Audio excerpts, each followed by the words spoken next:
Alright, so this is going to be another movie review. This one's called The Thirsty Dead, 1974. This is going to be another Adrian recommendation. I'm saying it's a mix of Zardos and some cheap Indonesia exploitation flick. Some of the reviewers, though, said it wasn't even exploitation. It was just people running around in the jungle. I'm giving it 5 out of 5 stars. I love this flick. The Filipino babe in this one is hot. She runs around in scantily clad, kind of Logan's Run type outfits. I wish I could have seen her naked, but this is a PG-13 movie. Don't ask me how it got PG-13. It must have been released on video in like the 90s or something. The print quality is pretty good, but the sound quality is very poor. I watched it on the Fright Night Classics disc. I think that's what it's called. But anyways, it's supposed to be a horror flick. Like I said, it's more like sci-fi kind of cult film with some Filipino jungle kind of goodness. Anyways, it was filmed in the Philippines. A lot of Filipino actors in this one, including Vic Diaz, plays the police attendant.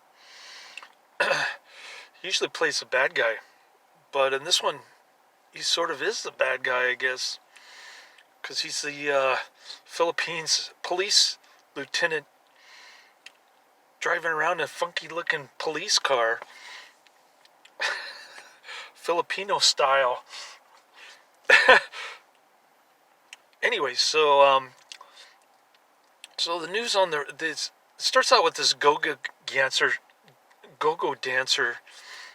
white gal, who dances to some groovy kind of 70s music. And then she goes back to her dressing room, and she hears on the radio that there's some kind of white slavery ring going on. Then this other blondie is hanging out with a much older looking Hispanic dude, and he's trying to get her to marry. She doesn't want to get married yet, but she says she'll be faithful to him until she does get married to him. And then she gets kidnapped by the hooded bald Filipino guys who are wearing a loincloth underneath. A lot of loincloth outfits in this one. So they look like those monsters from the Phantasm series. You know, the hooded monsters. And so they bring these gals to the forest. They meet the Filipino lady, the hot-looking one, and then they also meet another gal there. I think she was the go-go dancer lady, or like waiting for these two other gals. One of them was the blondie. I don't know where the other one came from. I guess they cut that part out. And I keep getting a data usage warning on my phone. I think I'm up to 20 megabytes or something. So if this video cuts off abruptly, I apologize. It does that when I'm here at Good Eggs, when I'm using my phone camera. So apologies in advance for that. But yeah, so they get taken through the jungle by these hooded guys. They take off their robes, and they're just dressed in loincloth. They have no body hair whatsoever except for their eyebrows. these Filipino dudes, and they just kind of march these women into this cave where this weird cult is happening. These people are like worshiping this dude Raul, who looks like the head in the box from Dark Shadows. I forget the guy's name. The guy from the 1600s who was who put a curse on Angelique in Dark Shadows back in the 1600s. But yeah, this guy's head is just swimming around in fluid, and he's I think he utters something that I couldn't really hear because of the poor sound quality. I couldn't hear it without earbuds, and even then, some of the sound was so poor that I'm sure I missed some of the dialogue. But nonetheless, it was a great film, and there's this weirdo guy in like a spacesuit outfit from This Island Earth, kind of spacesuit outfit, and he's got this occult kind of pendant that he wears around his neck, and he's sort of the he's more of the thinking man's cult leader. He's more like he actually has a conscience. He's like Barnabas. And so these people are mixing the girl's blood. Most of them are Filipino, by the way, but we don't see much of them. We only see the main four girls for the most part. And so they cut the girls' necks open on these slabs. It's some kind of elaborate ceremony that they always perform throughout the movie. And they put the blood in a bowl, mix it in with some potion to make themselves immortal, like the Zardos people. And